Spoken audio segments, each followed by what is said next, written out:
하나님 말씀 마태복음 5장입니다. 14절부터 16절.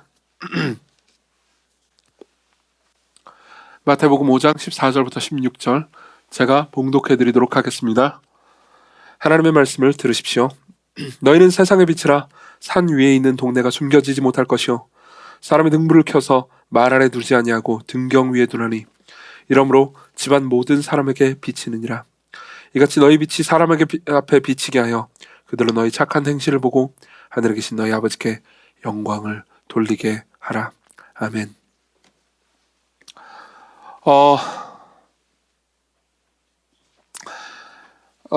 이제 지난번에 이어서, 지난주는 이제 우리가 부활절 설교를 들었고요. 지난번에 이어서 이제 빛을 계속 봅니다. 특히 이제 본문 16절은 이런 말씀을 합니다. 이같이 너희 빛이 사람 앞에 비치게 하여 그들로 너희 착한 행실을 보고 하늘에 계신 너희 아버지께 영광을 돌리게 하라 라는 말씀을 우리가 봅니다. 이런 말씀을 들을 때 우리가 이제 깊이 생각하지 않으면 이런 식으로 생각하기 쉽습니다. 그러니까 착한 행동을 열심히 하라는 거구나. 그래서 착한 행동을 열심히 해서 사람들을 감동시켜서 사람들이 이제 예수님을 믿도록 해라 라고 이제 이해합니다. 그러니까 어떤 의미에서는 틀리지 않는 말이기도 합니다. 근데 엄밀하게 보면은 여기에 오해가 굉장히 켜켜이 쌓여 있습니다. 그렇기 때문에 이 본문을 우리가 좀 깊이 이해할 필요가 있습니다. 특히 이제 예수님께서는 이 본문을 얘기하면서 15절에 이런 말씀까지 하시죠. 사람이 등불을 켜서 말 아래 두지 아니하고, 여기서 말은 이제 일종의 되박입니다. 곡식 담아두는 말이에요. 그러니까 작은 건 아니고 좀 큽니다. 말 아래 두지 아니하고 등경 위에 두나니 이러므로 집 모든 사람에게 비치느니라 이렇게 말씀하시죠. 그러니까 이 등불이 있습니다. 등불을 어디 두죠? 이렇게 높은 데다가, 방에 높은 데다가 두어야 이렇게 쫙 비치지 않습니까? 형광등을 이 위에 뒀잖아요. 그렇죠? LED가 너무 밝네요. 어쨌든 간에 그렇게 해야 이제 비치고 사람들이 이제 볼 수 있게 되겠죠. 근데 이거를 예를 들면 이 강대상 밑에 있다. 그러면은 우리는 이제 그냥 아무 쓸모 없다고 생각을 하게 됩니다. 깜깜한 방 안에서 랜턴을 하나 들고 있는데 굉장히 유용하지 않습니까? 랜턴이 있으면. 근데 이거를 그냥 밑에다 넣어놨다. 그러면 이제 아무 쓸모가 없게 되는 겁니다. 마찬가지로, 그러니까 예수 그리스도를 따르는 예수님의 제자들도 비치지 않는다면, 다시 말하면 높은 곳에 사람들에게 드러나 있는 방식으로 있지 않으면 안 된다고 예수께서 말씀하시는 거죠. 이 부분을 보면 우리는 이제 보통 부담이 됩니다. 그러니까 전도하라는 얘기구나 라고 쉽게 생각을 합니다. 물론 전도하라는 말이 그 안에 포함되어 있는 것은 사실입니다. 그렇지만 이 본문은 그것보다 훨씬 더 깊은 의미를 말해주고 있습니다. 그래서 실제로 우리가 이제 생각해야 되는 것은 우리가 결국은 이제 숨어 있을 수는 없고, 그리고 이제 드러나 있을 수밖에 없다. 그리고 드러나 있어야 한다라고 예수께서 말씀하시는 윤리를 여기서 보게 되는 거죠. 이 20세기 이 초중반의 신학자였던 디트리히 본호퍼라는 사람이 있습니다. 독일의 신학자였죠. 이 사람은 이제 나치 시절의 신학자였고요. 그리고 나치에 저항하는 신학자이기도 했습니다. 그리고 이 디트리히 본호퍼가 이제 신학 활동을 독일에서 하고 있을 당시에는 이제 이런 신학이 유행하고 있었습니다. 그러니까 우리가 믿고 있는 교리, 그리고 우리가 믿고 있는 예수 그리스도에 관한 이야기, 진리, 이런 것들은 그렇게 중요하지 않다. 선한 행실을 많이 행해라. 그러고 보면 사람들이 더 알아봐 줄 것이다. 그리고 선한 행실을 하면서 내가 가지고 있는 내가 믿고 있는 교리나 진리, 이런 여러 가지 명제들에 대해서는 말하지 말아라. 숨겨두어라. 그러니까 네가 굳이 그리스도인임을 사람들한테 밝힐 필요 없다. 그냥 착하게 살아가면서 세상을 변화시키려고 노력하면 된다. 라는 식의 신학이 유행이었습니다. 그리고 그런 것에 대해서 본헤퍼는 이런 식으로 이야기합니다. 들어보십시오. 비가시성으로 도주하는 것은 부르심을 부인하는 것이다. 비가시성이라는 말 아시죠? 그러니까 숨어드는 것은 예수 그리스도께서 우리를 부르심을 부인하는 거라는 거죠. 비가시적 공동체가 되려고 하는 예수 공동체는 이제는 예수 그리스도를 따르는 공동체가 아니다. 사람이 등불을 켜서 말 아래 두지 아니하고 등경 위에 두어야 한다. 등불을 임의로 덮고 돛박 아래 두어 끄는 수도 있고 부르심을 물리치는 수도 있다. 가시적 공동체의 빛을 덮어버리는 돛박은 인간을 향한 두려움일 수도 있고, 선교의 방법이든 인간에 대한 잘못된 사랑에 기인한 것이든 모종의 목적들을 위해 의식적으로 세속성을 띠는 것일 수도 있다. 그리고 이 신학은, 제가 아까 말했던 잘못된 신학은요, 비범한 가시성보다는 시민에 의해 틀어박히는 것을 공동체의 표지로 삼고 빛을 발하지 않는 것을 기독교의 표준으로 삼는다. 그러나 예수께서는 이렇게 말씀하신다. 너희 빛을 이방인에게 비추어라. 왜 디트리 보네포가 이렇게 과격한 어조로 이야기를 하는 걸까요? 왜냐하면 당시에 아까 제가 말했던 그런 이야기를 하는 사람들 있잖아요. 그러니까 굳이 그리스도인임을 우리가 밝힐 필요는 없어. 그냥 착한 행동만 열심히 하면 돼. 라고 말했던 그 사람들이 바로 나치를 추종했기 때문입니다. 나치가 행했던 그 굉장히 사악한 일들을 정당화했기 때문입니다. 다시 말하면 여기서 우리가 알 수 있는 게 있습니다. 착한 행실을 추구하는 것이 곧 착한 행실을 실제로 하는 결과를 낳는 것은 꼭 아니라는 사실을요. 그래서 우리는 이 본문의 의미를 좀 더 깊이 이해해야 될 필요가 있습니다. 본문을 이해하기 위해서 우리는 이제 본문이 말하는 빛, 그리고 우리 16절에서 나오는 이 착한 행실을 구분해서 이해해야 될 필요가 있고, 정교하게 이 본문을 살펴봄으로써 예수께서 우리에게 알려지기를 원하셨던, 우리가 따르기를 원하셨던 진정한 도가 무엇인지 볼 필요가 있습니다. 그래서 저는 이렇게 이야기를 할 겁니다. 첫 번째로는요, 착한 행실, 16절에서 말하는 착한 행실이 무슨 의미인지 좀 볼 겁니다. 그리고 그 다음에는 이제 빛이 무슨 의미인지 좀 볼 겁니다. 두 개는 좀 달라요. 우리가 지난번에도 빛에 대해서 보긴 했지만 오늘 좀 더 깊이 볼 겁니다. 그리고 마지막으로 빛을 사람 앞에 비춘다는 것이 무슨 의미인지 실질적으로 좀 적용을 해보도록 하겠습니다. 먼저 착한 행실부터 시작하죠. 16절을 보면 여러분들이 먼저 알아두셔야 되는 게 있습니다. 이같이 너희 빛이 사람 앞에 비치게 하여 그들로 너희 착한 행실을 보고 하늘에 계신 너희 아버지께 영광을 돌리게 하라고 합니다. 그럼 우리가 이 본문을 대강 읽으면 이런 식으로 보기가 쉽습니다. 그러니까 우리 빛을 사람 앞에 비추라고 하는데, 그 다음에 우리 착한 행실을 사람들이 보고 영광을 돌리게 해라 라고 말했으니까 여기서 말하는 빛이 곧 착한 행실이구나 라고 쉽게 오해하기 쉽습니다. 하지만 이제 이 그리스어 원문으로 이 본문을 보면은 빛은 단수입니다. 그리고 착한 행실은 복수입니다. 그러니까 같은 걸 의미하는 게 아닌 거죠. 그렇죠? 그러면 뭘 의미할까요? 이 두 개는 어떻게 다른 걸까요? 실제로 우리가 알아둬야 되는 것은 예수님께서는 그들을, 제자들을 향해서 빛이라고 말씀하셨지, 뭐 빛이 되라, 뭐 앞으로 빛이 되었으면 좋겠다 이렇게 말씀하신 게 아니라는 겁니다. 그리고 또 하나는 이 빛이라는 걸 이제 좀 더 깊이 설명하기 위해서 15절에 보면요, 사람이 등불을 켜서 말 아래 두지 아니하고 등경 위에 두나니라고 얘기합니다. 그러니까 처음에 이렇게 얘기합니다. 너희는 빛이다 라고 14절에서 말씀하세요. 그리고 15절에서는 너희는 등불이다 라고 얘기하십니다. 근데 생각해보면 등불이 곧 빛이기도 하지만 등불이 빛이 아니기도 합니다. 지난번에 이미 말씀드린 거긴 한데요, 이런 겁니다. 보세요. 등불 자체가 빛은 아닙니다. 그렇죠? 등불은 기구일 뿐입니다. 그렇죠? 빛을 품는 기구죠. 등불 안에 빛이 있습니다. 그렇죠? 그러니까 등불 자체가, 그러니까 그리스도인 자체가 빛은 아닙니다. 하지만 여러분들이 예를 들면 깜깜한 방 안에 있습니다. 근데 누가 등불을 들고 왔어요. 그럼 뭐라고 하죠? 등불이 왔다라고 보통 말하지 않습니다. 빛이 왔다라고 말하죠. 왜 그럴까요? 등불이 빛을 품고 있기 때문입니다. 등불을 등불이라고 말하기도 하지만 그냥 빛이라고 말하기도 하죠. 그런 의미에서 예수 그리스도께서는 우리를 빛이라고 말하기도 하고 등불이라고 말하기도 합니다. 왜냐하면 우리가 빛을 품고 있기 때문입니다. 근데 이 빛이 곧 선한 행실은 아닙니다. 그러면 선한 행실은 뭘까요? 선한 행실이 무엇인지 아는 것은 그렇게 어렵지 않습니다. 먼저 오해를 하나 풀기 위해서 여기서 착한, 이 착한이라고 번역된 단어가 그리스어로는 아름다운이라고 번역되는 것이 훨씬 낫다라는 걸 짚고 넘어가고 싶습니다. 실제로 똑같은 단어가 여기 말고 다른 곳에서는 다 거의 대부분 아름다움으로 많이 번역이 됐습니다. 예컨대 똑같은 산상설교 7장 17절에서는요, 예수께서 이런 말씀을 하십니다. 이와 같이 좋은 나무마다 아름다운 열매를 맺고 못된 나무가 나쁜 열매를 맺는다고요. 여기서 좋다라고 하는 단어하고 아름다운이라는 단어는 다른 단어입니다. 그러니까 이 여기서 16절에서 말하는 착한 행실은 아름다운 행실에 가깝다는 거죠. 그럼 이 아름다운 행실은 무엇일까요? 그리고 이 아름다운 행실이 왜 아름다운 걸까요? 좀 설명을 해드리겠습니다. 여기서 이제 예수께서 이 아름다운 행실을 보고 하나님께 영광을 돌리게 하라라는 말만 하시고 끝내는 게 아니고 그 이후에 설교를 계속 이어나가시잖아요. 그렇죠?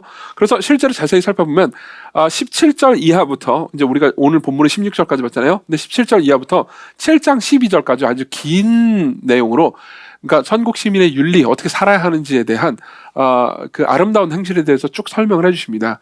그리고 이 아름다운 행실들을 보면서 많은 사람들이 매료되기도 하죠. 예컨대 마하트마 간디 같은 사람은 이 산상설교, 그 사람은 기독교인이 아니었음에도 불구하고 이 산상설교의 내용이 굉장히 아름답고, 그리고 모든 기독교인들이 이 산상설교를 잘 따르기만 하면은 사람들은 기독교에 매료될 것이다 라고 생각하곤 했습니다. 근데 실제로 이 산상설교를 자세히 보잖아요.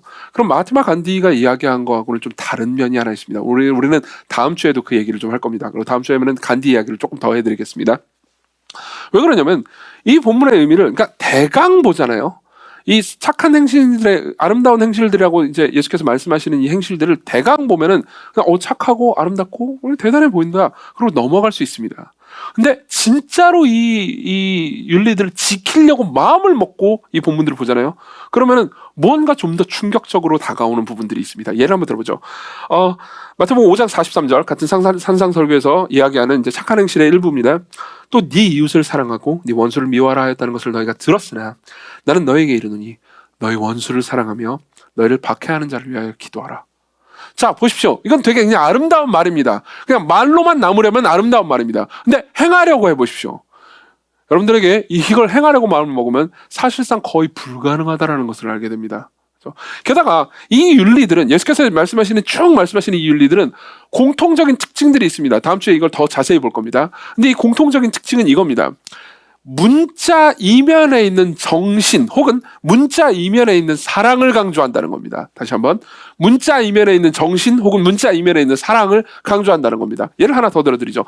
마태복음 5장 21절부터 22절에 보면 이런 말씀이 있습니다. 들어보십시오. 옛사람에게 말한 바 살인하지 말라. 누군지 살인하면 심판을 받게 되라 하였다는 것을 너희가 들었으나. 자, 보십시오. 살인하지 말라가 있습니다. 살인하지 말라는 여러분들이 잘 아실 겁니다. 10계명을 읽어보신 분들이면 10계명 안에 있는 계명이죠. 6계명입니다. 그럼 이제 우리는 보통 이런 식으로 생각합니다. 자, 살인하지 말라는 계명을 여러분들이 처음 받았습니다. 뭐 어떤 생각이 들죠? 살인을 하지 말아야지. 살인하는 놈들, 나쁜 놈들. 근데 나는 살인을 한 적이 있습니까? 없습니다. 여러분들 중에 살인한 사람들은 없을 겁니다. 뭐 여러분들 과거를 다 알지 못하기 때문에 잘 모르지만 어쨌든 실제로 살인한 사람들은 극히 드물 겁니다. 없을 겁니다 아마. 그렇지? 나는 평생 살인한 적이 없고 앞으로도 살인할 가능성이 없으니까 나는 이 계명을 지키고 있고 이 계명은 나하고 상관이 없어 라고 생각할 수 있죠. 문자만 보면 그렇습니다. 근데 예수께서는 이 문자를 기록한, 그러니까 살인하지 말라라는 문자를 기록한 이 10계명의 의미가 좀 더 깊은 데에 있다고 말씀하십니다. 뭐라고 말씀하시냐면 이렇게 얘기하시죠. 나는 너에게 이르노니 형제에게 노하는 자마다 심판을 받게 되고 형제를 대하여 라가라 하는 자는 공회에 잡혀가게 되고 미련한 놈이라 하는 자는 지옥불에 들어가게 되리라. 이렇게 말씀하시죠. 무슨 말입니까? 예수께서는 이렇게 말씀하시는 겁니다. 살인하지 말라는 것은 단순히 살인하지 말라는 계명 이상입니다. 살인하지 말라라는 계명을 어떤 사람이 보고 나서 나는 살인을 하지 않아. 그러니까 나는 괜찮은 사람이야. 나는 이 6계명을 잘 지키고 있는 사람이야 라고 생각한다고 합시다. 근데 이 사람이 조그마한 사업을 하나 하고 있습니다. 그리고 이 사업에 이제 여러 일꾼들이 필요할 거 아닙니까? 근데 이제 사람들을 고용해가지고 일하면 돈이 많이 들잖아요. 월급도 줘야 되고. 그래가지고 이제 사람들을 외국인 노동자를 쓰기로 했습니다. 그리고 나서 법으로 정해놓은 최저임금 있잖아요. 그 이하로 아주 가혹하게 부려먹으면서 그들의 삶을 이제 뭐 학대하고 있다고 합시다. 그러면 사실상 이 사람은 실제 문자적으로 사람을 칼로 찔러서 죽인 적은 없지만, 살인하지 말라는 걸 문자적으로는 지키고 있지만 실제로 그 사람들을 나하고 동등한 존재로 대우하는 것이 아닙니다. 그렇죠? 사실 살인하지 말라라는 명령 있잖아요. 이 명령 이면에는 그러니까 그 미워하는 그 사람, 미워할 수도 있죠. 어떤 사람이 미워하는 그 사람이란 너랑 똑같은 생명이고, 그리고 그 사람도 너만큼이나 존중받아야 하는 생명으로 너희들이 받아들여야 한다는 정신이 이면에 있습니다. 더 나아가서 그들을 미워하지 말고 사랑하라라는, 그죠? 이 원리가 있는 거죠. 생각해 보십시오. 사실 생각해 보면 어떤 사람은 주먹으로 한 대 치는 거나, 그죠? 그리고 핵폭탄을 만들어서 떨어뜨리는 거나 그 이면에는 동일한 심리가 작용하고 있습니다. 뭘까요? 미움이죠. 미움이죠. 다시 말하면 예수께서는 단순히 살인하지 말라라는 것을 자구적으로 문자적으로만 지킬 것을 요구하는 게 아니고 그 이면의 정신을 보도록 요구하시는 거죠. 더 적극적으로 이웃을 사랑하지 않는다면, 그리고 상대를, 사람들을 동등한 존재로 대우하고 섬기지 않는다면 너희들의 살인하지 말라라는 계명을 너희들이 진짜로 지키는 것이 아니다. 이 계명의 진정한 의미는 바로 이것이다라고 말씀하시는 겁니다. 또 하나의 예를 더 들어드리겠습니다. 5장 38절에 보면 이런 말씀이 있습니다. 또 눈은 눈으로, 이는 이로 갚으라 하였다는 것을 너희가 들었지만 나는 너희에게 이르노니, 잘 들어보십시오. 악한 자를 대적하지 말라. 누군지 네 오른편 뺨을 치거든 왼편도 돌려대며. 굉장히 유명한 말씀입니다. 아까 제가 말씀드렸듯이 마하트마 간디가 이 말씀을 읽고 나서 지금 그가 이제 했던 비폭력 저항의 원리가 되는 말씀으로 받아들이기도 했죠. 그렇죠? 근데 생각해보면 이 말씀도 조금 더 깊이 생각해 볼 필요가 있습니다. 오른편 뺨을 맞으면 왼편도 돌려대라는 말이 무슨 의미일까요? 우리는 얼마든지 이렇게 할 수 있습니다. 사실 어떤 의미에서는 이 말도 그냥 문자적으로 지키는 게 그렇게 어렵지 않을 수도 있습니다. 예를 한번 들어보죠. 여러분들이 어떤 회사를 다니고 있습니다. 그리고 여러분들은 그 회사에서 되게 인정받고 있습니다. 그리고 연봉도 꽤나 많이 받고 있습니다. 사장이 여러분들을 인정합니다. 그렇지만 그 여러분들이 이제 다니는 그 회사의 사장은 좀 약간 인격적으로 흠이 있고 모자라고 문제가 있는 사람입니다. 그리고 분노가 되게 심한 사람이에요. 여러분들은 그동안 일을 되게 잘해오고 있었는데 한 가지 실수를 했습니다. 그래서 이제 사장실로 불려갔습니다. 사장이 이제 분노합니다. 이것저것 얘기를 하면서 여러분들 근데 그 이 회사에서 성공하고 싶고 잘 되고 싶어요. 막 분노하더니 자기 분노를 못 참아가지고 여러분들 뺨을 때렸습니다. 그죠? 그러면 여러분들은 거기서 오른편 뺨을 돌려대는 게 그렇게 어려운 일이 아닙니다. 어떤 의미에서는요. 왜 그럴까요? 여러분들은 참을 수 있습니다. 안 그렇습니까? 왜냐하면 내가 지금 여기서 한번 참는 것이 물론 이것도 어려운 일이라는 것은 동의합니다. 그렇죠? 그렇지만 불가능한 일 정도는 아닙니다. 여기서 참고 저 사람이 하는 모욕을 조금 받아주면 어쨌든 여기서 계속 버틸 수 있고 나는 계속 승승장구할 수도 있기 때문입니다. 그래서 여러분들은 참을 수도 있을 겁니다. 그렇지만 본문은 그런 의미는 아닙니다. 내가 그 상태에서 참았다고 해서 이 본문을 지킨 게 아닙니다. 본문은 더 나아가고 있습니다. 본문은 원래 본문의 의미는요. 그 뒤에 사랑을 요구하고 있습니다. 진정한 정신은 사랑입니다. 이런 겁니다. 단순히 참으라는 얘기를 하는 게 아니다. 오른편을 맞으면 왼편을 돌려대라는 말은 진짜로 상대방이 너를 공격적으로 대한다 하더라도 상대방과 화해하고 하나 되기 위해서 노력해야 한다는 거다. 라는 메시지인 거죠. 그렇죠? 이 지점까지 가면 여러분들은요. 이게 사실은 우리가 문자적으로 성경이 이런 것들을 명령하고 있고 그 명령들을 지키라고 하고 있지만 실제로는 그 문자 이면의 어떤 정신을 우리가 왜곡하거나 신경 꺼버릴 수도 있겠구나라는 걸 알게 됩니다. 사실 룻기 이 메시지를 이번에 특세 때 다 들으신 분들이라면 제가 마지막 설교 때 그 얘기를 했던 걸 기억하실 겁니다. 하나만 더 예를 들어드리죠. 실제로 이 구약 시대 때도 이미 예수께서 오시기 전에도 하나님께서는 이 문제 가지고 이스라엘 백성들하고 시비를 한번 거신 적이 있습니다. 말라기에 보면 그 이야기가 나오죠. 이스라엘 백성들은 소득의 11조를 냈었어야 했습니다. 그리고 이 11조는 되게 중요했습니다. 하나님 입장에서요. 왜냐하면은 여러분들이 이제 이 모세오경에 나오는 11조 이야기를 자세히 살펴보잖아요. 그러면 이 11조를 내게 하는 데는 분명한 목적들이 있다는 것을 알게 될 겁니다. 최소한 3가지 목적이 있었습니다. 하나는요, 이 11조를 사용해서 가난한 사람들을 돕는 거였습니다. 그리고 또 하나는 이 11조를 사용해서 하나님의 말씀을 가르치고 전하는 것과 제사 지내는 일에 전념하는 제사장들의 삶을 돌보는 거였습니다.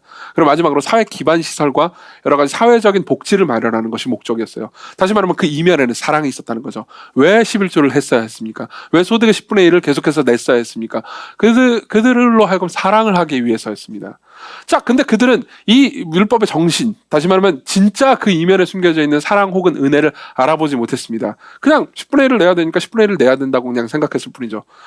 그럼 어떻게 했겠습니까? 이렇게 했습니다. 들어보십시오. 지금 같은 경우에는 우리가 이제 화폐 경제잖아요. 그래가지고 이제 돈을 10분의 11조를 내라. 그러면 내가 뭐 200만 원 벌었으면 20만 원을 내는 방식으로 계산을 하죠. 그렇죠? 근데 그때 당시에는 이제 화폐 경제가 그렇게 발달할 때도 아니었고 지금이야 뭐 실물 돈도 잘 안 가지고 다니죠. 거의 뭐 핸드폰으로 다 숫자 노름하는 거 아닙니까? 근데 이때는 그러니까 11조를 낸다. 그러면 실물을 드리는 겁니다. 그렇죠? 예를 들면 양 10마리가 있잖아요. 그럼 한 마리를 드리는 거였습니다. 근데 보십시오. 11조를요. 이렇게 생각했던 겁니다. 이것의 진짜 정신은 망각합니다. 그러면서 그냥 의무만 남는 겁니다. 근데 양 10마리가 있어요. 그러면요. 개 중에서 살도 토실토실 찌고 그리고 이제 양 털도 굉장히 수북수북하고 건강한 양도 있을 거고요. 그리고 병들고 절고 그리고 막 되게 이렇게 얘 잡아봤자 고기도 먹을 게 없을 것 같은 그런 양들이 있지 않겠습니까? 왠지 이게 얘 있으면 전염병 걸릴 것 같은 얘를 격리하는 게 좀 좋을 것 같은 그런 양들이 있을 수 있지 않습니까? 그런 10마리가 있습니다. 그럼 어떻게 했겠습니까? 문자적으로 나는 10마리 중에서 한 마리를 드리는 거니까 11조의 율법을 지킨 거야. 그러면서 드린 겁니다. 그렇죠? 그래서 말라기에서는 이렇게 얘기합니다. 들어보십시오. 만군의 여호와가 이르노라. 1장 8절입니다. 너희가 눈먼 희생 제물을 바치는 것이 어찌 악하지 아니하며 저는 것 병든 것을 드리는 것이 어찌 악하지 아니하냐. 이제 그것을 너희 총독에게 들어보라. 그가 너를 기뻐하며 너를 받아주겠느냐. 이렇게 얘기합니다. 지금 말라기에서 시비를 걸고 있는 지점은 여기입니다. 왜냐면은 11조를 했다는 건 이해했다. 그렇지만 너는 그 정신을 이해하지 못했다. 그 정신 이면에 있는 사랑을 이해하지 못했다. 결국 네가 계속해서 그렇게 한다면 누가 피해를 보겠느냐. 가난한 사람들과 제사장들과 사회 전체가 피해를 보게 된다. 너는 내가 한 말을 지키지 못했다. 정확히 말하면 의미를 이해하지 못했다라는 거죠. 그래서 실제로 사도 바울도요. 그러니까 하나님의 말씀을 지킨다는 것, 즉 선행을 한다는 것에 대해서 이렇게 이야기를 합니다. 열어보십시오. 로마서 13장 8절입니다. 피차 사랑의 빛 외에는 아무에게든지 아무 빛도 지지 말라. 남을 사랑하는 자는 율법을 다 이루었느니라. 간음하지 말라, 살인하지 말라, 도둑질하지 말라, 탐내지 말라 한 것과 그 외 다른 계명이 있을지라도 네 이웃을 네 자신과 같이 사랑하라 하신 그 말씀 가운데 다 들었느니라. 사랑은 이웃에게 악을 행하지 아니하나니 그러므로 사랑은 율법의 완성이니라. 이렇게 얘기합니다. 자, 들어보십시오. 그러면 예수님께서는 사실 이렇게 말씀하신 셈이 됩니다. 예수님께서 산상설교를 통해서 쭉 모든 윤리들이 다 마찬가지입니다. 공통점이 있습니다. 뭐냐면은 단순히 너희들은 어떤 율법에 하나님께서 말씀하신 명령들의 그 문자만 보고 너희들끼리 유리하게 그냥 마음대로 해석해서 지키는 경향이 있다. 그렇지만 너희들은 그 정신을 보아야 한다. 그 정신에는 이면에는 사랑이 있다. 과분하게 서로를 위해서 희생하는 무언가가 있다. 그리고 그것을 너희들이 행할 때에만 진정 하나님의 말씀을 지키는 것이다 라고 얘기하는 거죠. 근데 보십시오. 들어보십시오. 자, 이 말씀을 사람들이 지키기 시작합니다. 그러면요, 어떻게 되냐면 어떤 한 무리 가운데 그 말씀을 지키면서 그 말씀대로 살아가는 대항 무리가 생기게 됩니다. 다시 말하면 언덕 위의 도시가 되는 거죠. 13절을 보십시오. 14절을 보십시오. 너는 세상의 빛이라 산 위에 있는 동네가 숨겨지지 못할 것이요. 산 위에 있는, 여기서 동네라고 번역된 단어는 도시라는 뜻입니다. 그리스어로 폴리스라는 단어입니다. 산 위에 있는 도시. 보통 산 위에 도시를 짓는 것은 힘듭니다. 그렇죠? 산에 올라가가지고 뭐 건축자재하고 그래야 되잖아요. 근데 옛날에는 어떻게 했냐면 이제 그 방어를 위해서 산 위에 도시가 있으면은 이제 외적이 침입하기 되게 어렵잖아요. 게다가 지금 도시는 여러분들이 다 도시에 살고 있단 말이에요. 서울 혹은 경기도권에 살고 있죠. 그럼 도시와 도시 아닌 곳이 어떤 무슨 성벽 이런 걸로 구분되지 않잖아요. 근데 과거에는 그러지 않았습니다. 도시는 성벽으로 분명히 구분이 됐습니다. 성이 따로 있었어요. 그리고 거기 안에 사람들이 모여 살았죠. 그래서 방어와 여러 가지 일들을 했습니다. 그리고 멀리서 보더라도 저기 도시가 있구나라는 게 멀리서 구분됐습니다. 근데 지금 우리가 너무 거대한 도시를 살고 있잖아요. 여러분들 대다수는 수도권에 살고 있고, 수도권에 살고 있으면 거대한 도시를 살고 있는 거 아닙니까? 그래서 근데 이때 당시 이런 비유가 잘 들어오지 않을 수 있겠지만 어쨌든 간에 산 위에 있는 도시는 눈에 띄는 어떤 무언가였습니다. 그렇죠? 근데 보십시오. 여러분들이 보세요.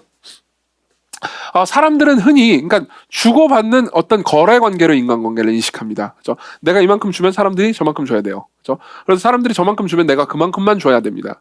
그런 식으로 생각하는 게 일종의 지금의 시대 정신입니다. 근데 그런 상황에서 여러분들이 누군가를 위해서 희생하고 있습니다. 그리고 누군가가 나를 미워한다 하더라도 그 사람을 사랑하기 시작합니다. 그럼 어떻게 되냐면 여러분들이 이렇게 됩니다. 서울에 살고 있는 또 다른 서울이 됩니다. 그렇죠? 여러분들은 대항 문화를 형성하게 됩니다.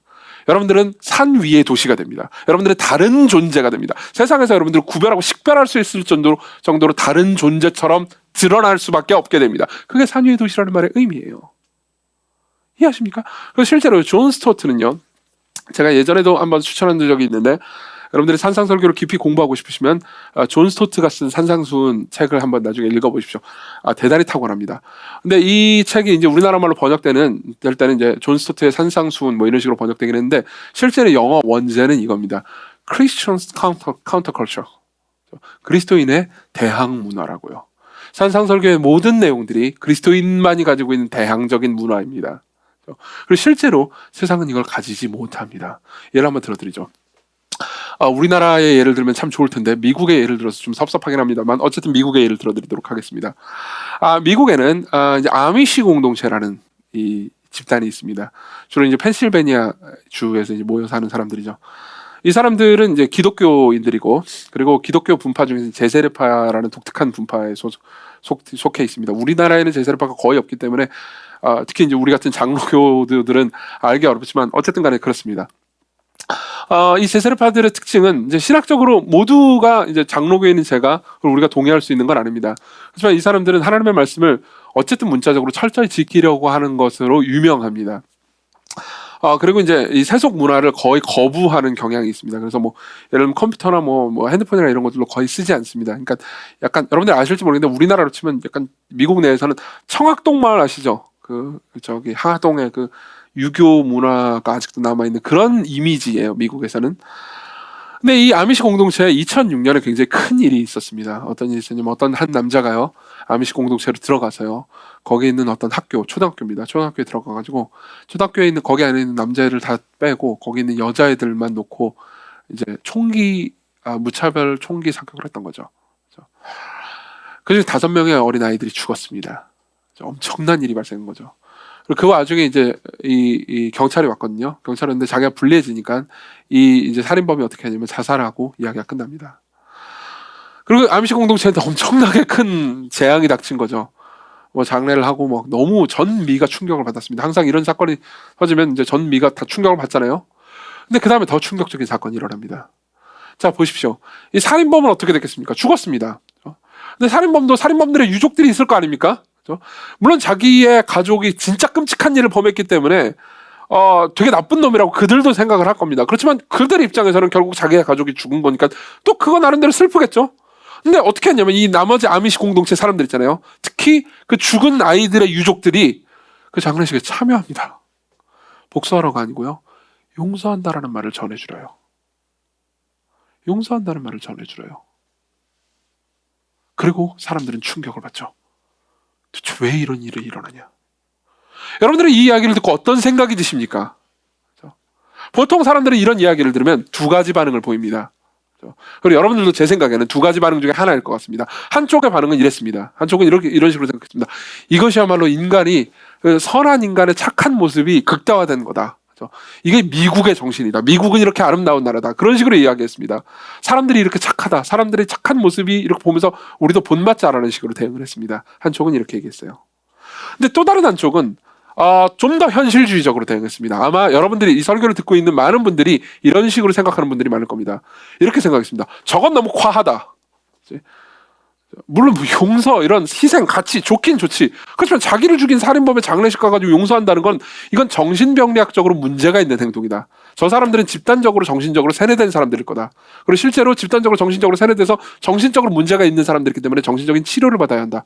저런 정도의 희생 혹은 저런 정도의 사랑은 너무 과한 거다. 이건 사실 상식적이지 않다라고 말했습니다. 여러분들 아마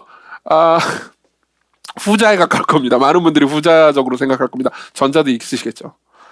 그리고 미국에서는요, 이 문제를 진지하게 생각하는 것이 아주 중요한 과제였던 것 같습니다. 수많은 학자들이 이 아미시 공동체의 이 사건을 분석하기 위해서 논문을 냈고 여러 가지 일들을 했습니다. 그리고 그 중에 일단의 사회학자들이 모여서요, 거기 가서 아미시 공동체를 관찰했죠. 그렇죠?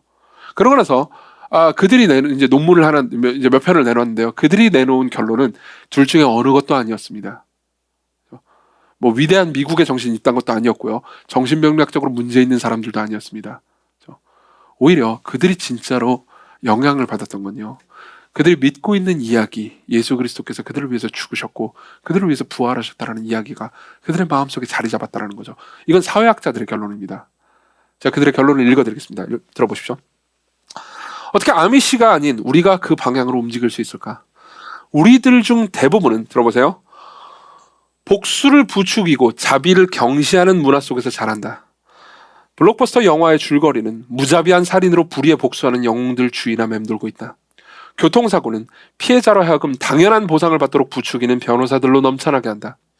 사실 우리가 당연히 보상을 받아야 한다는 것이 우리의 과도한 소비자 중심주의 문화에서 가장 널리 공유되고 있는 가치일 것이다. 자원봉사에 시간을 내고 낯선 일을 돕고 공공선에 대한 약속을 기초로 정당한 임금을 받으러 일하는 데 동의하는 사람이 어리숙한 사람으로 보이기 시작했다. 그렇죠? 아미시 사람들이 은혜롭게 기억하는 것 중에 하나는, 이게 아미시 사람들을 그렇게 만들었던 가장 중요한 원리라는 겁니다. 예수가 십자가에 못 박혀서도 박해자들을 용서하신 것과 자신을 뒤쫓는 원수가 물에 빠지자 되돌아와 구해준 더크 빌럼스 이야기가, 이 제세례파에 되게 유명한 사람입니다. 더크 빌럼스라는 사람이 있어요. 나중에 제가 선성설교하면서 한 번 더 이야기해 드릴 겁니다. 더크 빌럼스 이야기가 가르친 관습들이 포함되어 있다라고 말합니다. 무슨 말입니까? 여러분 들어보십시오. 여러분들이 삶을 살아가는 이 세상에서요, 이 사회에서요, 여러분 누군가를 향한 무조건적인 희생과 사랑은요, 사실상 점점 하찮은 것으로 치부되고 있습니다. 저는 여러분들에게 지금 설교를 하고 있습니다. 그리고 여러분들은 제 설교를 듣고 있죠. 제 설교는 보통 50분이 넘습니다. 그리고 특세 같은 걸 하면은 또 여러 번 설교를 듣죠. 여러분들이 이렇게 생각할 수 있습니다. 왜 이렇게 설교를 많이 해? 왜 이렇게 설교를 뭐 오후 예배까지 들어야 되고? 그렇죠? 한편으로 여러분들 설교를 많이 들어야 되는 건 사실이지만 또 다른 한편으로 이런 생각도 있습니다. 저로서는 여러분들은 이미 설교를 다른 곳에서 많이 듣고 있습니다. 여러분들이 영화를 보잖아요. 그럼 여러분들은 그 영화를 통해서 그 영화가 가지고 있는 철학과 메시지와 세계관을 듣습니다. 여러분들은 재미있게 설교를 듣고 있는 셈입니다. 재미있게 못해서 죄송합니다만 어쨌든, 혹은 여러분들이 친구를 만나가지고 대화를 할 때도, 혹은 여러분들이 무슨 뭐 책을 읽을 때도 여러분들은 늘 설교나 메시지나 어떤 세계관과 가치관을 듣습니다. 누군가 여러분들에게 피해를 입혔습니다. 그리고 여러분들이 용서를 고려합니다. 그리고 친구한테 상담을 합니다. 그럼 백발백중 친구를 이렇게 말합니다. 그렇게까지 할 필요가 있어? 그렇죠? 여러분들도 그렇게 상담해 본 적이 있을 겁니다. 왜 그렇습니까? 자비와 용서, 희생 이런 것들은요 지금 시대에서 하찮은 가치가 됐기 때문입니다. 심지어 정신병리학적으로 문제가 있는 가치가 됐기 때문입니다. 우리에게 있어서 당연한 가치는 이겁니다. 주고받는 게 동등해야 된다는 거죠. 주고받는 게 똑같아야 한다는 겁니다. 근데 그 와중에 그죠? 주고받는 게 똑같아야 하고 그리고 그 사람이 나한테 무언가를 했으면 내가 되갚아야 한다는 것이 이 세상의 정신이고요. 여러분들이 살고 있는 서울 수도권의 정신입니다. 그렇죠? 근데 이 서울에요 다르게 생각하는 서울이 있는 거죠. 다시 말하면 산 위에 도시가 존재하는 겁니다. 여러분들이 이것을 다르게 생각하고 그로 말미암아서 공동체를 형성한다면 여러분들 서로에게 준 만큼 주는 것이 아니고 서로가 서로에게 과감하게 사랑한다면 여러분들 다른 세상을 살게 됩니다. 대학 문화를 형성하게 되는 거죠. 이게 바로 선한 행실을 사람에게 보인다는 의미입니다. 자, 그러면 여러분들이 이런 식으로 생각할 겁니다. 좋아요. 이게 선한 행실입니다. 이건 그냥 단순히 선한 행실이 아닙니다. 아름답죠. 그리고 공격적일 만큼 아름답습니다. 그럼 여러분들은 그 다음에 그런 생각을 들겠죠. 이건 우리가 할 수 있는 문제가 아닌 것 같은데? 우리의 힘으로 가능한 이야기가 아닌 것 같은데? 라는 생각을 할 수 있습니다. 여러분들이 이 생각에 이르렀다면요. 여러분들은 산상설교를 제대로 읽고 있는 셈입니다. 잘못 읽은 게 아닙니다. 제대로 읽고 있는 겁니다. 다음 주에 더 자세히 얘기해 드리겠습니다. 여러분들이 제대로 읽고 있는 겁니다. 왜 그러냐면 마태복음을 점점 읽어나갈수록 여러분들이 여기에 대해서 산상설교뿐만 아니라 마태복음을 읽어나갈수록 그러니까 예수께서 단순히 자 이렇게 사는 것이 옳은 거다 이렇게 살아라 안 그러면 너희 저주 이런 식으로 말씀한 게 아니라는 것을 알게 되기 때문입니다. 자, 설명해 드리겠습니다. 보십시오. 아까 제가 처음에 이런 말씀 드렸습니다. 선한 행동이랑요 착한 행실이랑 빛은 다르다고요. 그렇죠? 근데 이 본문을 보면 이렇게 말씀하십니다. 예수님께서는 예수님의 제자들을 향해서 너희는 이미 빛이라고 말씀하십니다. 더 정확히는 그 빛을 품고 있다고 말씀하시죠. 제자들이 그 빛이 아니고 빛을 품고 있습니다. 그렇기 때문에 제자들이 빛입니다. 그렇죠? 너희들이 이미 빛이다. 빛이 되기 위해서 노력하라 이렇게 말씀하신 적이 없어요. 그렇죠? 이미 빛이라고 말씀하십니다. 게다가 선한 행실을 빛이기 때문에 선한 행실이 나올 걸로 기대하고 있지 선한 행실을 하기 위해서 열심히 노력해야 된다고 말씀하시지도 않습니다. 그냥 너희 착한 행실을 보면서 하늘에 계신 너희 아버지께 영광을 돌리게 해라 라고 말할 뿐이에요. 근데 이미 빛인 겁니다. 그리고 너희가 빛이기 때문에 선한 행실을 이미 하고 있다라고 말씀하시지도 않습니다. 그 실제로 마태복음을 쭉 보면서 보잖아요. 그럼 우리는 할 수 있습니다. 제자들을 향해서 예수께서는 이미 빛이라고 하셨어요. 더 무슨 착한 행실이나 뭘 하지 않았는데 그냥 빛이라고 하셨습니다. 그리고 그냥 빛을 드러내라고 말씀하십니다. 근데 그 이후에 마태복음의 기록들을 보잖아요. 그럼 제자들이 선한 행실은커녕 그죠? 저나 여러분들이랑 똑같은 방식으로 행동하고 있다는 것을 알게 됩니다. 예를 한번 들어보죠. 죄송합니다. 20장 21절에 보면 이런 말씀이 있습니다. 마태복음입니다. 20장 21절에 보면 어떤 정황이냐면요. 야고보하고 요한의 엄마가 옵니다. 야고보하고 요한의 엄마가 와가지고 로비를 합니다. 예수님한테서. 이렇게 얘기하죠. 예수께서 이르시되 무엇을 원하느냐? 그 여자한테 말합니다. 그러니까 야고보와 요한의 엄마가 말합니다. 나의 이 두 아들을 주의 나라에서 하나는 주의 우편에 하나는 주의 좌편에 앉게 명하소서. 당신은 메시아 아닙니까? 당신은 왕국을 건설할 겁니다. 거기서 영의정과 좌의정을 좌의정과 우의정을 하여튼 제일 높은 거 두 개를 내 아들들한테 주세요. 로비죠. 그리고 실제로 예수께서는요 거기에 대해서 낮아져야만 높아질 거라고 말씀하십니다. 근데 이 이야기를 나중에 10명의 제자들이 들었죠. 들어서 뭐라고 하는지 아십니까? 10제자가 듣고 24절 그 두 형제에 대해서 분이 여기거늘. 여러분 생각해보세요. 산상설교의 이 내용들 그죠? 왜 오른편 뺨을 맞으면 왼뺨도 돌려대라 이거하고 전혀 다른 생각을 하고 있지 않습니까? 전혀 다른 행동을 하고 있습니다. 제자들은 이미 빛이라고 말씀하셨는데도 불구하고 제자들의 행동은요 엉망진창입니다. 실제로 누가복음을 보잖아요. 그럼 제자들끼리 서로 누가 크냐라고 하면서 다투는 장면이 2번이나 나옵니다. 성경에 2번이 나왔다는 건 실제로는 더 많이 있었다는 거죠. 게다가 예수께서 마지막 잡히시던 때 십자가로 끌려가시기 직전에 대제사장과 그 종들이 와가지고 예수님을 잡아가던 장면에 이런 일이 일어납니다. 예수와 함께 있던 자 중에 하나가 손을 펴 칼을 빼어 예수와 함께 있던 그 이자는 베드로를 가리킵니다. 베드로가 칼을 빼어 대제사장의 종을 쳐 그 귀를 떨어뜨리니 무슨 원수를 사랑하긴 원수한테 사주받은 사람도 귀를 떨어뜨릴 정도의 실력인 겁니다. 그렇죠? 그러면서 이렇게 얘기합니다. 예수께서 이르시되 베드로한테 말씀하십니다. 네 칼을 도로 칼집에 꽂으라. 칼을 가지는 자는 다 칼로 망하느니라. 그렇죠? 자, 보십시오. 그러면 예수께서 이미 제자들 향해서 빛이라고 하셨는데 그 제자들은 뭐 소위 이 산상설교에서 말하는 선한 행동을 하고 있지는 않다는 걸 알고 있습니다. 그렇죠? 우리는 알 수 있죠. 근데도 불구하고 예수께서는 여전히 그들을 향해서 빛 혹은 빛을 품고 있다고 말합니다. 왜 그럴 수 있을까요? 왜 그럴까요? 도대체 여기서 그럼 빛을 가리키는 건 뭘까요? 우린 사실 이미 지난 설교에 제가 얘기를 해드렸습니다. 그리고 마태복음을 처음부터 쭉 읽었다면요, 이 빛이 무엇인지 알 수 있습니다. 마태복음 4장에 보면요, 예수께서 공생애를 시작하실 때, 다시 말하면 예수님께서 사역을 처음 시작하실 때의 모습을 가리켜서 이렇게 이야기합니다. 들어보세요. 흑암에 앉은 백성이 큰 빛을 보았고, 예수님을 가리킵니다. 사망의 땅과 그늘에 앉은 자들에게 빛이 비추었도다. 이 빛은 누구를 가리킵니까? 예수 그리스도를 가리킵니다. 잠깐만요. 갑자기 다 끼워 맞추는 거 아닙니까? 자, 들어보십시오. 끼워 맞추는 게 아닙니다. 여러분들이 산상설교를 자세히 읽잖아요. 그러면 처음에는 이런 생각을 하게 됩니다. 맨 처음엔요, 대충 읽으면 이런 생각을 하게 됩니다. 너무 아름다운 법들이군. 이대로 사는 게 좋겠어. 이대로 세상이 모두가 되면 세상은 아름답게 변화될 거야. 그렇죠? 근데 조금 더 자세히 읽으려고 합니다. 즉 행하려고 마음을 먹고 읽는다고 하잖아요. 그럼 여러분들이 이렇게 될 겁니다. 이거 불가능해. 그리고 지금의 시대 정신이 이걸 원하지도 않는다고, 이거 그냥 바보짓이야 라고 생각하게 될 겁니다. 근데요, 들어보세요. 여러분들이 거기서 한 발짝 더 나갑니다. 산상설교를 더 깊이 읽기 시작합니다.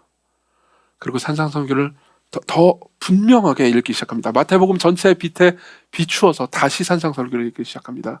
그럼 여러분들은요, 처음에는 그냥 아름다운 윤리가 보이다가요, 그 다음에는 지키지 못하는 윤리가 보입니다. 그리고 마지막에는요, 윤리가 사라져요. 그냥 사람이 한 명 보이기 시작합니다. 뭐라고요? 사람이 보인다고요? 네, 사람이요. 여러분들이 산상설교를 계속 읽잖아요. 그럼 여러분들은 한 사람을 보게 됩니다. 어떻게요? 읽어드리죠. 마태복음 5장 21절, 제가 아까 읽었던 말씀입니다. 옛사람에게 말한 바 살인하지 말라. 누구든지 살인하면 심판을 받게 되리라 하였다는 것을 너희가 들었으나 나는 너희에게 이르노니 형제에게 노하는 자마다 심판을 받게 되고 형제를 향하여 라가라 하는 자는, 라가라는 말은 그때 당시에 욕입니다. You nobody 이런 뜻입니다. 공회에 잡혀가게 되고 미련한 놈이라 하는 자는 지옥불에 들어가게 되리라. 얼핏 보면요, 이건 되게 아름다운 말이구나. 처음에는 이렇게 생각합니다. 근데 조금 더 깊이 봅니다. 이건 지킬 수 없어. 나는 미움을 그칠 수 없어. 그리고 조금 더 깊이 봅니다. 조금 더 깊이 봅니다. 더 읽습니다. 마태복음 전체를 읽어가면서 다시 봅니다. 그럼 여기서 한 사람이 보이기 시작합니다. 어떤 사람이죠? 전혀 미움이 없으셨던, 그리고 자신을 미워하는 사람들을 위해서 죽으시면서 결국 십자가에서 지옥을 경험하셨던 한 사람이 보이기 시작합니다. 무슨 말인지 이해되십니까? 산상설교를 계속해서 여러분들이 읽으면요, 사람이 하나 보이기 시작합니다. 또 눈은 눈으로, 38절 5장, 이는 이로 갚으라 했다는 것을 너희가 들었으나 나는 너희에게 이르노니 악한 자를 대적하지 마라. 누구든지 네 오른편 뺨을 치거든 왼편도 돌려대며. 또 읽어드리죠. 네 이웃을 사랑하고 네 원수를 미워하라 하였다는 것을 너희가 들었으나 나는 너희에게 이르노니 너희 원수를 사랑하며 너희를 박해하는 자를 위하여 기도하라. 여러분, 이 지점까지 보면 사람이 분명히 보이기 시작합니다. 어떤 사람입니까? 십자가에서 자기 백성들의 죄를 위해서 죽으시면서 자기를 공격하고 있는 그 사람들을 보시면서 아버지요, 저들을 용서해 주십시오. 저들은 지금 자기들이 무슨 일을 하고 있는지 전혀 알지 못합니다라고 기도하는 분이 보입니다. 산상설교는 단순한 윤리를 말하고 있는 게 아닙니다. 한 사람인 동시에 하나님이신 분을 말하고 있죠. 바로 이분이 그 빛입니다. 무슨 말이냐면 우리는 선한 행실을 하도록 요구한다기보다 이 빛을 품도록 요구받는 거죠. 그리고 예수께서 말씀하십니다. 너희들은 이미 빛이다. 왜냐하면 너희들 안에 내가 있기 때문이다. 너희들 안에 내가 있다. 너희들 안에 궁극적인 빛인 내가 너희 안에 있다. 너희들이 그 빛을 품고 있다. 그 빛을 드러내라. 자, 보십시오. 이 빛을 가진다는 것이 단순히 선한 행위라고 해석해 봅시다. 그럼 어떻게 됩니까? 그럼 여러분들 이렇게밖에 볼 수 없습니다. 그러니까 착한 행동을 많이 하라는 거구나. 그러면요, 여러분 16절에서 말하는 것처럼 하늘에 계신 너희 아버지께 영광을 돌리게 되지 않습니다. 예를 한번 들어보십시오. 여러분들이 누군가한테 착한 행동을 계속합니다. 제가 혜민이한테 착한 행동을 계속합니다. 그리고 아무 말도 하지 않습니다. 하나님 얘기도 하지 않고 무슨 내가 착한 행동을 계속하면 내 마음을 알아주고 예수님을 믿을 거야. 그리고 하나님께 영광을 돌리겠지. 그렇지 않아요. 혜민이는 무슨 생각을 하게 될까요? 쟤는 착하구나. 그렇죠? 제가 막 희생적으로 섬깁니다. 그리고 아무 말도 하지 않아요. 그럼 결국은 이렇게 될 겁니다. 혜민이는 저한테 이렇게 될 겁니다. 쟤는 좀 과해. 그렇죠? 정신병리학적으로 문제가 있을지도 몰라.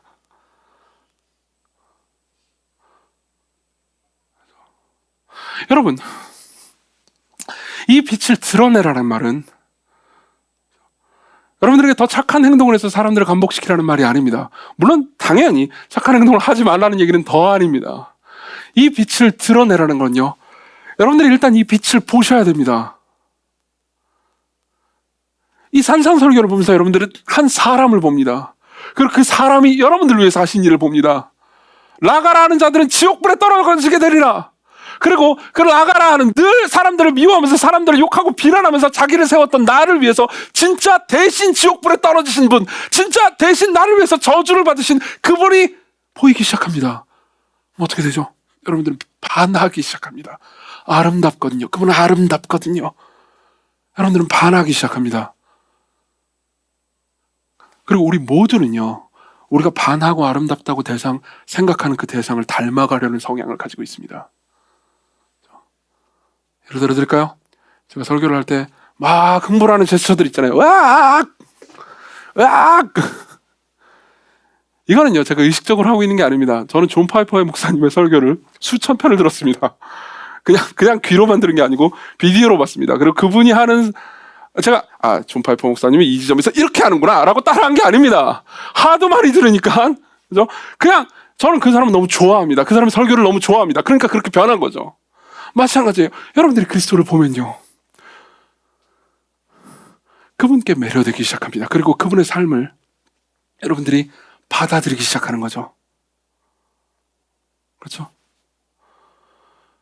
그럼에도 불구하고 여러분들이 비치는 건 여러분들의 선한 행실이 아닙니다.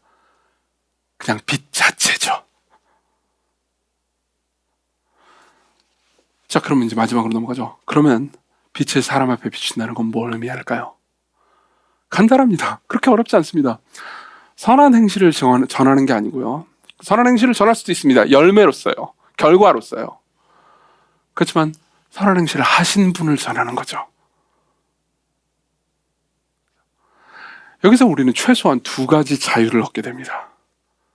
두 가지 자유를 얻게 됩니다. 하나씩 말씀드릴게요. 첫 번째입니다. 여러분들은요, 위선적일 필요가 없습니다. 전혀 위선적일 필요가 없습니다. 이런 겁니다.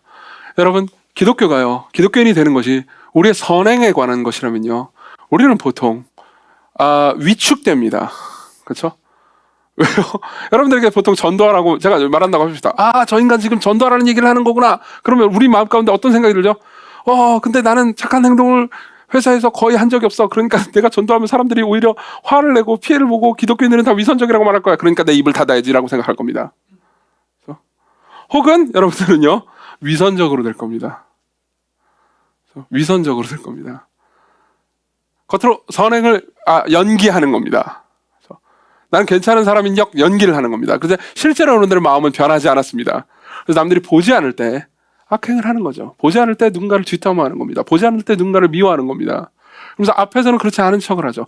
놀랍게도요, 사람들은요, 드러난 악보다 숨겨진 악을 더 미워하고 더 싫어하는 경향이 있습니다. 사람들은요, 나는 나쁜 놈이야, 그러니까 사람을 죽이고 다니겠어, 너 나쁜 사람이라고 생각하지만 겉으로는 짐짓 착한 체 하면서 실제로는 뒤에서 꿍꿍이를 벌이는 사람들을 더 비난하고 더 미워하는 경향이 있습니다. 사람들은 위선을 드러난 악보다 더 싫어합니다. 그리고 우리는 이렇게 되는 거죠. 전도해라, 빛을 비춰라. 그러면 우리는 이제 연기를 시작합니다. 나는 착한 사람인 양 연기를 하는 거죠. 그리고 조금만 지나면요, 사람들은 그걸 다 들키게 됩니다.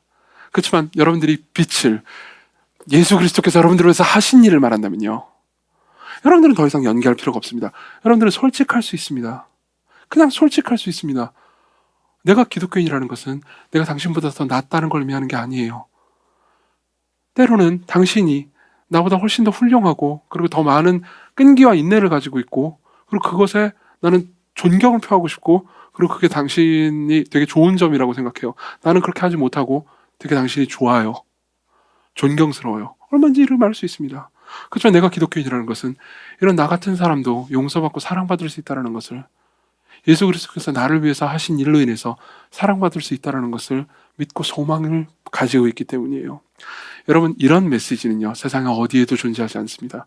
여러분, 서울에는 이런 메시지가 없습니다. 수도권도 마찬가지고요. 아니, 대한민국에는 이런 메시지가 없습니다. 없습니다. 우리가 살아가는 세대는요, 네가 행한 만큼 보답해주겠다.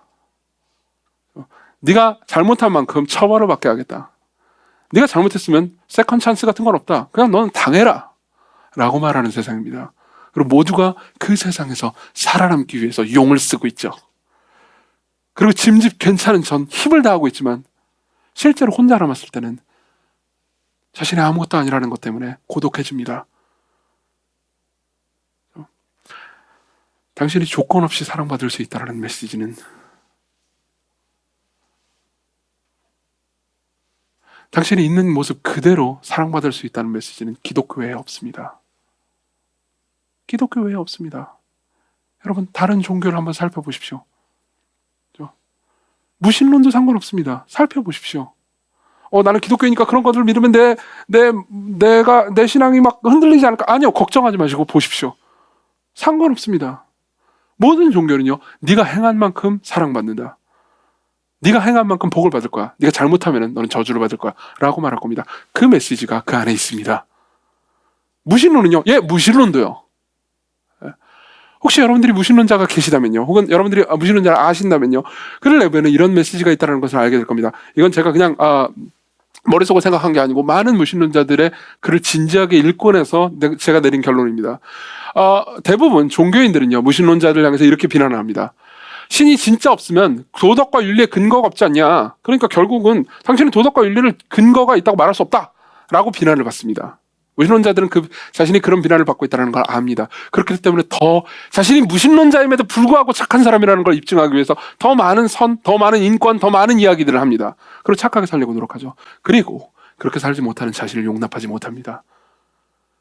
여러분, 우리가 조건 없이 사랑받을 수 있다는 메시지는 기독교회에는 없습니다. 그리고 거기서 소망을 발견할 수 있는 거죠. 여러분들이 이렇게 말할 수 있습니다. 누군가 여러분들한테 이렇게 묻습니다. 넌 진짜 믿음이 있어? 네 믿음 때문에 확신해? 그럼 여러분들 정직해져도 좋습니다. 굳이 위선을 행할 필요가 없어요. 그냥 정직하게 말하면 됩니다. 맞아, 나는 믿어. 나는 예수 그리스도를 믿어. 그분이 나를 위해서 하신 일을 믿어. 하지만 종종 나도 불신을 가지고 있어. 뇌로는 그걸 믿고 있긴 하지만 실제로 내 삶에서는 예수 그리스도께서 나를 위해서 하신 일이 종종 신화처럼 느껴지기도 해. 나는 굉장히 그 문제 때문에, 불신 때문에 시달리고는 해. 상관없습니다. 기독교는 여러분들이 아주 굳은 믿음, 강한 믿음, 괜찮은 믿음, 훌륭한 믿음을 가지면 구원받을 거라고 말하는 게 아닙니다. 여러분들은 믿음의 강도와 훌륭함에 의해서 구원받는 게 아닙니다. 믿음의 대상으로부터, 믿음의 대상에 의해서 구원받는 거죠. 그 대상이 누굽니까? 여러분들을 위한 빛입니다. 여러분들 안에 있는 빛이죠. 두 번째로, 우리는 이런 자유를 누릴 수 있습니다. 두 번째로 넘어가죠. 두 번째로는요, 우리는요, 더 이상 이제 위선할 필요도 없지만 또 다른 한편으로요, 우리는요, 복음을 전할 때, 빛을 비출 때요, 경직되거나 혹은 뭐 어떤 프로그램에 좌우될 필요도 없습니다. 그냥 우린 자연스러울 수 있습니다. 무슨 말인지 설명해 드릴게요. 자, 빛을 비추십시오. 여러분, 복음을 전하십시오. 선한 행위로는 불충분합니다. 복음을 전하십시오. 이렇게 얘기한다면 여러분들 대부분 이런 식으로 생각합니다. 그러니까 어떻게 전도를 하라는 소리지? 그래서 이런 식으로 생각하는 거죠. 예컨대, 자, 다다음 주가, 실제로 이런 게 있는 건 아닙니다. 예를 들면 다다음 주가 우리가 교회 10주년 아닙니까? 10주년 동안 우리 대부흥을 봅시다. 10주년 기념 대슈퍼 울트라 부흥 전도 집회를 기획하겠습니다. 그러니까 여러분, 전도를 해오십시오. 그러면은 이제 소재하는 이렇게 생각을 합니다. 내가 그래도 팀장인데, 성년부의 팀장 중에 하나잖아요. 팀장인데 내가 가가지고 복음을 전하지 않으면, 내가 한 3명이라도 데리고 오지 않으면 나한테는 문제가 생길 거야 라고 생각을 합니다. 그리고 친구를 만나죠. 원래 친구를 만날 때 이렇게 행동하고 말했습니다. 그냥 뭐 자연스럽게 말했어요. 그냥 고기 먹고 고기 또 먹고 고기를 또 먹었어. 그리고 얘기하고 헤어졌습니다. 이런저런 얘기를 하고 헤어졌죠. 근데 이번에는 부자연스러워집니다. 어떻게 하면 중간에 이야기를 꺼내서 교회에 와야 된다는 이야기를 해야 되는가를 호시탐탐 노리죠. 이야기는 겉돕니다. 나의 말도 부자연스럽고요. 상대방은 이 인간이 다른 꿍꿍이가 있다는 것을 알아챕니다. 혹은 굳이 데려온다라는 압박이 없다 하더라도 복음을 전해야겠다라고 여러분들이 막 부자연스러워지잖아요. 그럼 여러분들 이렇게 됩니다. 어떻게 하면 사형리를 전할 수 있지? 창조, 타락, 구속, 영원. 자, 4개 중에서 오늘 최소한 2개는 말해야 될 것 같은데. 그래서 대화를 하는데 사형리를 펼쳐가지고 어디까지 이야기해야 될지에 대해서 고민합니다. 이건 프로그램이에요. 이건 빛을 비추는 게 아닙니다. 여러분, 이게 잘못됐다고 말하는 게 아닙니다. 여러분, 복음을 전하기 위해서 구체적으로 체계적으로 무언가를 전하는 게 잘못됐다는 게 아닙니다. 그렇지만 그건 빛을 비추는 방식 전부가 아닙니다. 오히려 여러분들이 이렇게 할 수 있습니다. 이렇게 할 수 있습니다. 방법을 알려드리죠. 그 사람을 진정으로 염려하는 겁니다. 그 사람을 정말 사랑하는 겁니다. 그 사람을 만나서 들어주는 겁니다. 그리고 그 사람이 가지고 있는 좌절과 염려와 우상과 그리고 공포를 파악하는 겁니다. 그리고 같이 공감해 주는 거죠. 들어주는 겁니다. 우리가 일상적으로 우정을 나눌 때 하는 그 일이죠. 그리고 말할 수 있는 겁니다. 자연스럽게요. 나도 당신과 똑같은 공포를 가지고 있다고. 나도 당신과 똑같은 염려를 가지고 있다고. 지금도 내가 그리스도인인데도 불구하고 여전히 그렇다고. 그렇지만 나의 염려를 짊어지고 계신 분이 계시고, 그리고 당신은 조건 없이 그분을 만날 수 있다고 얘기할 수 있어요. 하나의 예화를 들려드리죠. 우리 교회 성도님 이야기입니다. 누군지 밝히진 않겠습니다. 밝히면 굉장히 그 사람이 지금 이 설교를 듣고 있을 텐데 창피해할 것이기 때문입니다. 어떤 성도님이 있습니다. 이분은요, 이제 최근에 복음을 재발견하게 됐습니다. 그러고 나서 이제 자기 친구를 만나게 됐죠. 그리고 이분이 만난 그 친구는요, 과거에 자기랑 같이 교회를 다니긴 했지만 아주 오랫동안 교회를 안 다니고 있는 친구입니다. 그래서 만나가지고 이제 늘 그렇듯 먹고 마시고 이야기를 좀 했습니다. 그러다가 이제 이런 얘기를 하게 된 거죠. 갑자기 이제 자연스럽게 이야기가 종교 이야기로 넘어갔습니다. 그래서 이제 그 친구가 이렇게 얘기를 했습니다. 너는 교회를 다녀? 나 이제 다니기 시작했어. 요즘 최근에 이제 좀 다니지 조금 됐어. 아, 그래, 너는 그럼 믿음이 있구나. 근데 이 친구가 이때 갑자기 정직해졌습니다.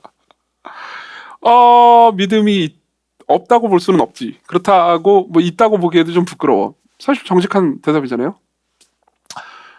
그리고 사실 이분이 이제 이 우리 교회 성도님 이분이요, 이제 어려워했던 건 바로 이 부분이었습니다. 뭐냐면은 하나님이 정말 자신을 사랑하신다면 내 삶에 왜 고통이 있는가, 이게 제일 큰 문제였습니다. 왜 하나님께서 나를 이렇게 가혹하게 대하시는가, 이게 변하지 않는 문제였어요.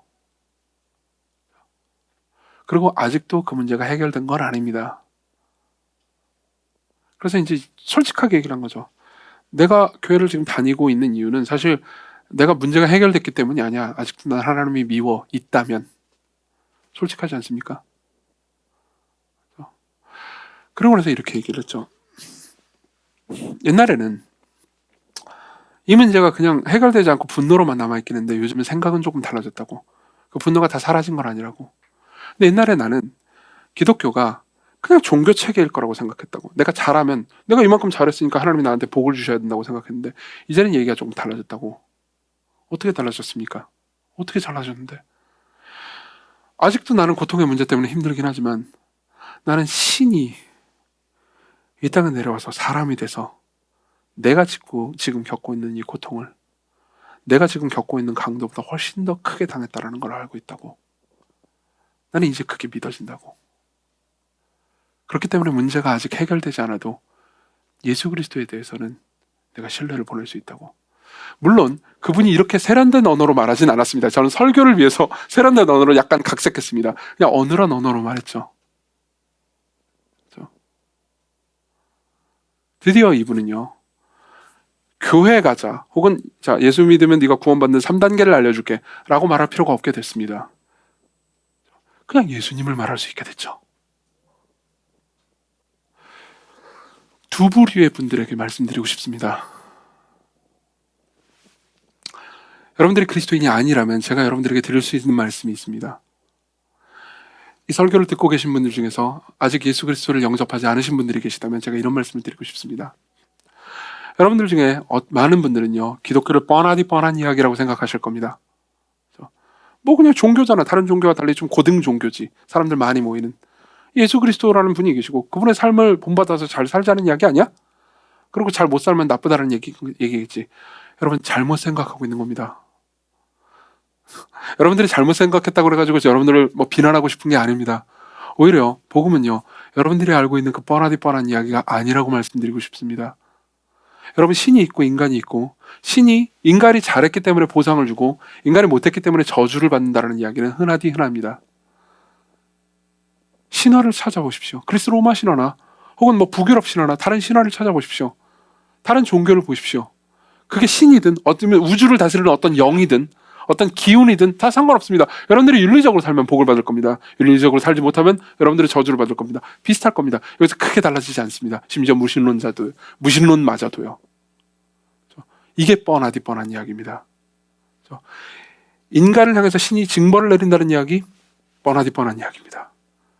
그러나 인간이 신을 죽였다는 이야기, 인간이 신을 벌하기 위해서 끌고 가서 십자가에 매달았다는 이야기, 신이 인간을 사랑해서 기꺼이 끌려갔으며 그렇게 끌려가서 십자가에 매달린 상태에서도 그들을 위해서 기도하면서 아버지 저들을 용서해 주옵소서, 저들은 지금 저들이 무슨 일을 하고 있는지 알지 못합니다 라고 말하는 이야기는 뻔하디 뻔한 이야기가 아닙니다. 여러분들은 어떤 종교에서도 이 이야기를 들을 수 없을 겁니다. 그리고 이 이야기는 사실입니다. 그리고 그분은 부활해서 지금도 이 세상을 다스리고 계시고 여러분들이 그분께로 나아간다면 그분을 만날 수 있습니다. 그리고 여러분들은 조건 없이 그분께 사랑받을 수 있습니다. 여러분들이 그리스도인인 경우에 여러분들이 어떻게 빛이 되어야 되는지에 대해서 한 말씀 드리고 마치겠습니다. 여러분들이 그리스도께로 나아갔다면, 여러분들 안에 그리스도께서 거하신다면 여러분들은 더 이상 지루하고 뻔한 존재도 아니고 여러분들이 가지고 있는 소식 역시 지루하고 뻔한 이야기가 아닙니다. 여러분들이 이 세상에서 가장 이상한 이야기를 가지고 있습니다. 여러분들이 이 세상에서 가장 충격적인 이야기를 가지고 있습니다. 여러분들이 이 세상에서 가장 역설적인 이야기를 가지고 있습니다. 신이 인간이 됐습니다. 신이 고통을 당했습니다. 신이 인간에게 징벌을 당했습니다. 신이 인간에게 끌려갔습니다. 신이 인간에게 저주와 모욕을 받았습니다. 그러므로 인간을 사랑했습니다. 여러분들이 가지고 있는 이야기는 뻔하디 뻔한 이야기가 아닙니다. 여러분들이 가지고 있는 이야기는 부끄러워할 이야기도 아닙니다. 이 이야기에 더 깊이 빠지십시오. 이 이야기를 누리십시오. 이 이야기의 주인공께로 오십시오. 그리스도께로 오십시오. 그렇다면 여러분들은 이 이야기 안에서 즐거워하면서 기쁨과 감사와 그리고 아무런 가식과 외식 없이 사람들에게 이 빛을 비추어 줄 수 있을 겁니다. 그리스도께로 오십시오. 기도합시다.